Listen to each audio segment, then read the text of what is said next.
Menurut kamu, kenapa baju yang kita pakai bisa terasa nyaman dan rasanya cocok dengan tubuh kita? Ya, itu karena setiap ukuran baju dan bahannya sudah diperhitungkan dengan sempurna. Dan ternyata ada satu ilmu yang mempelajari bagaimana memperhitungkan itu semua. Namanya adalah ilmu desain dan produksi busana. Ilmu yang satu ini kebanyakan dipelajari oleh para desainer dengan tujuan agar menghasilkan beragam macam pakaian. Dulu, pakaian fungsinya hanya untuk melindungi tubuh dari panas dan hujan. Tapi sekarang, pakaian jenisnya sudah sangat bervariasi dan bisa kita lihat di mana saja. Mulai dari pakaian casual, pakaian formal, pakaian tidur, dan masih banyak lagi jenisnya. Selain itu, melalui ilmu desain dan produksi busana, kita jadi tahu bahwa membuat pakaian membutuhkan berbagai macam proses, dari meriset tren, merancang, pembuatan pola, penjahitan, sampai pada evaluasi kualitas baju. Kita juga bisa melihat beragam fenomena yang sedang terjadi, khususnya tren di industri busana. Keren ya? Jadi, siapkan diri kamu. Kita akan mencari tahu hal menarik di bidang ini, termasuk seputar tren busana, melalui sudut pandang ilmu desain dan produksi busana bersama Mina.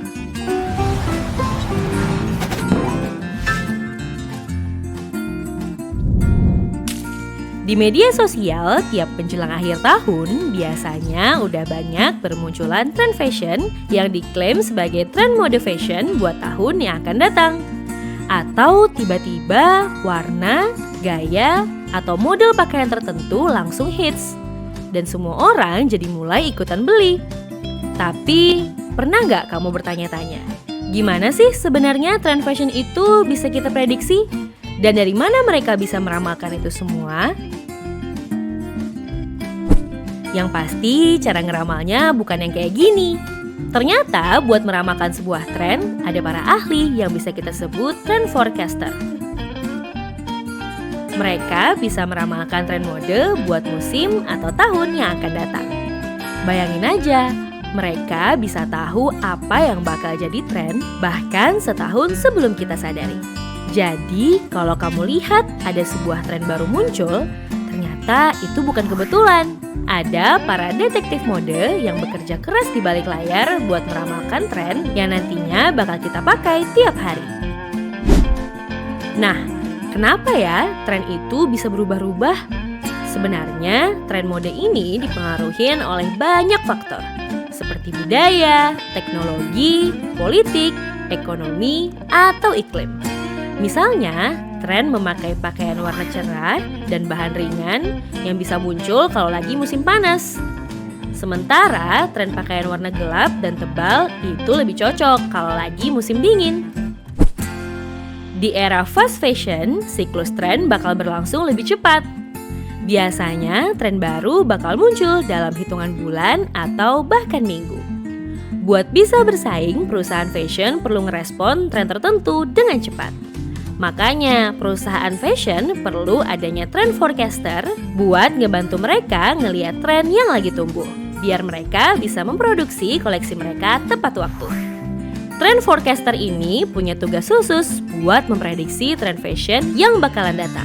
Mereka bisa bekerja buat berbagai jenis perusahaan, mulai dari brand fashion, perusahaan tekstil, atau agen kreatif. Trend forecaster ini juga ngebantu merek fashion untuk tetap relevan dengan memahami apa yang bakal menarik perhatian konsumen sebelum tren itu menjadi mainstream. Nah, para trend forecaster ini nggak sekedar meramal asal-asalan. Mereka juga ngelakuin riset mendalam buat nemuin pola-pola yang lagi berkembang di masyarakat. Jadi, gimana sih caranya? Yang pertama, ada proses analisis sosial dan budaya. Mereka memantau apa yang sedang terjadi di dunia. Misalnya, gaya hidup sehat yang makin populer bisa menginspirasi tren buat memakai pakaian olahraga dan athleisure. Selain itu, mereka ngelihat kebiasaan dan minat masyarakat, seperti gaya streetwear, menggunakan pakaian berbahan ramah lingkungan, hingga pakaian yang ngedukung gaya hidup digital. Lalu, trend forecaster juga menggunakan data. Mereka ngeliat penjualan fashion sebelumnya, tren warna yang lagi naik, dan data dari media sosial. Dengan data ini, mereka bisa memprediksi apa yang mungkin akan digemari orang-orang. Selain itu, mereka juga sering menghadiri pameran fashion internasional seperti Fashion Week. Di acara ini, mereka bisa ngeliat koleksi dari desainer terkenal dan mempelajari gaya-gaya baru yang mungkin akan menjadi tren. Terus, kadang para trend forecaster juga kerjasama dengan pakar lain seperti psikolog, sosiolog, atau pakar teknologi buat mahamin perubahan perilaku masyarakat. Misalnya, tren smart clothing atau pakaian yang bisa terhubung dengan teknologi. Tren ini muncul dari kolaborasi antara fashion dan teknologi. Oh iya, selain tren fashion, tren warna juga bisa diramalkan. Perusahaan yang terkenal di bidang warna ini sering merilis Color of the Year atau warna tahun ini yang sering mempengaruhi tren mode, desain interior, bahkan produk elektronik. Dan tentu media sosial juga sangat berpengaruh dalam tren mode ini. Karena tren akan menyebar hanya dalam hitungan jam lewat media sosial. Dan itu bikin tren fashion jadi cepat naik. Nah, sekarang kamu tahu kan gimana tren mode fashion itu bisa diramalkan?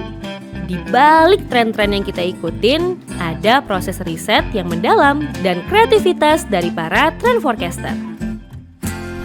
Jadi, siapa tahu, mungkin suatu hari kamu bisa jadi bagian dari mereka dan berperan dalam menciptakan tren yang akan datang. Tren mode itu nggak cuma soal menggunakan pakaian, tapi juga jadi cerminan gimana cara kita berevolusi dan mengekspresikan diri. Keren banget kan? Jadi, kita mau cari tahu apa lagi?